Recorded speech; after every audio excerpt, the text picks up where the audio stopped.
레위기 9장은 위임식을 마친 제사장들이 제단에서 제사를 드리는 모습을 보여줍니다. 레위기 1장부터 7장까지 수많은 제사를 배운 제사장은 위임식 후 직접 제사를 주관합니다. 이런 모습을 어찌 보면 현장 실습이라고 이해할 수 있습니다. 이러한 실습은 제사장 위임식 바로 다음 날에 진행되었습니다.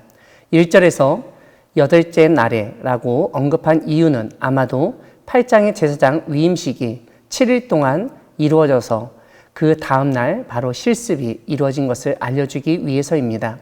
제사장이 제일 먼저 드린 제사는 다름 아니라 제사장을 위한 속죄제였습니다. 위임식을 끝낸 제사장들의 죄를 먼저 사함받고서 이제 일반 백성을 위한 제사를 드리도록 한 것으로 이해할 수 있습니다. 이러한 점은 일반 회중에서 선출된 제사장 역시 죄의 문제를 해결하지 않고서는 하나님 앞에 설 수 없고 또한 일반 회중을 위한 제사장 역할을 제대로 감당할 수 없다는 것을 보여줍니다. 제사장이 이러한 제사를 드리는 목적을 우리는 4절과 6절 그리고 23절에서 발견할 수 있는데 그것은 하나님의 영광이 회막에 나타나도록 하기 위함이었습니다.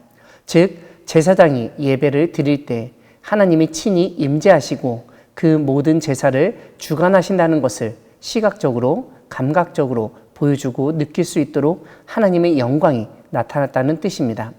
이와 함께 하나님의 영광이 나타났다는 것은 그 제사가 받아들여졌음을 의미합니다. 그래서 이것은 그 제사를 주관한 제사장의 영적인 권위를 보여주는 것으로도 이해할 수 있습니다.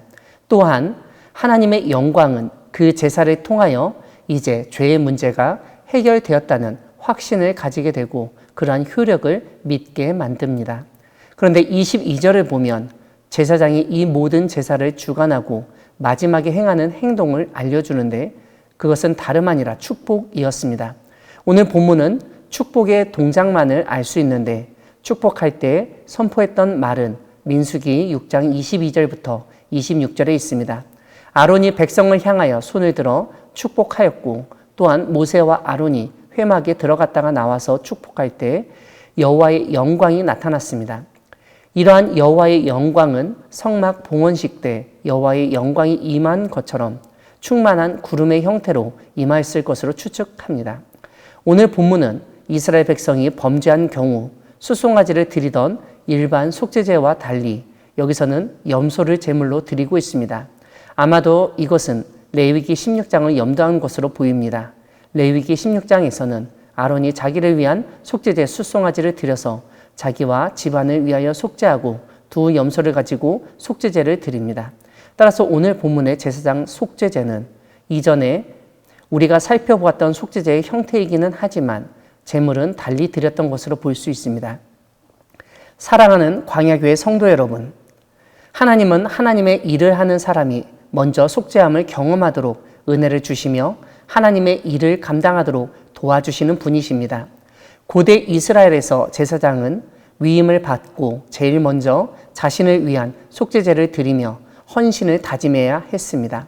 이러한 말씀은 하나님의 일을 맡은 사람은 반드시 제일 먼저 하나님 앞에서 자신을 돌아보고 죄를 고백하며 맡겨주신 일들을 잘 준비하여야 한다는 것을 의미합니다.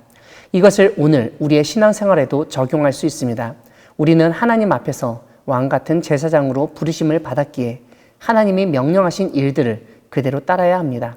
우리가 하나님의 일을 하기 전에 우리 역시 우리의 연약함과 부족함을 항상 부지런히 살펴야 합니다. 그렇게 우리를 살피고 하나님을 의지할 때 하나님의 영광이 우리 가운데 임할 것입니다. 간혹 가다 보면 자신의 잘못은 살피지 않고 다른 사람의 잘못만 지적하고 비난하는 경우가 있습니다. 특별히 죄를 언급하기 쉬운 종교 지도자들은 그럴 가능성이 더욱 큽니다. 예수님은 공생애 중 이런 모습을 보이는 유대교 지도자들을 향해서 남의 눈 속에 있는 티는 보면서 자기 눈 속에 있는 들보는 보지 못하느냐고 꾸짖으셨습니다. 오늘날 개신교에서는 루터의 만인 제사장을 받아들이기 때문에 오늘 본문을 단지 목회자나 지도자에게만 적용된다고 이해하면 안 됩니다. 우리 모두가 주님 앞에서 제사장이며 그렇기 때문에 우리 모두는 우리 스스로를 먼저 살피고 조심해야 하겠습니다. 하나님의 제사장으로서 쓰임받기 위해서 우리는 먼저 우리 자신의 죄 문제를 하나님 앞에 고백하고 해결받아야 합니다. 그리고 하나님의 말씀에 순종해서 행할 때 하나님의 영광이 우리를 통해서 나타날 것입니다. 하나님이 우리의 죄 문제를 해결해 주시며 우리의 삶을 통해서 영광을 보여주실 것을 기대하며 담대히 나아가는 우리 모두가 되기를 바랍니다. 아멘.